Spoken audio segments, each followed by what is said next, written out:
Wait, kung ang sweldo mo ay 20,000 per month, pwede ka na magkaganitong bahay sa Calamba, Laguna. Maraming employees ang iniisip kailangan mataas ang sweldo para makabili ng bahay. Kaya kahit pag-ibig member naman, hindi nila nagagamit. Pero ito yung hindi nila sinasabi sa iyo. Kung ang income mo ay 19,829 pesos pataas, solo income or combined income ng mag-partner, qualified ka ng kumuha ng bahay dito. Introducing the Maria Love Type Unit here in Calamba, Laguna.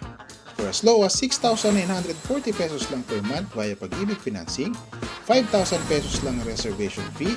The good news is, meron pa kaming in-offer na 300,000 discount. Designed ito para sa mga employees na gusto ng affordable pero sariling bahay. Paano kung baka hindi kayanin ng sweldo? Baka hassle ang requirements? Baka hindi ma-approve sa Pag-ibig? Good news, guided ka namin step by step. At sinecheck muna namin ang mga documents bago ka mag-reserve ng unit. Kaya kung interested ka kumuha ng ganitong bahay, message us now and let's see kung ikaw na yung next na matutulungan namin magkabahay.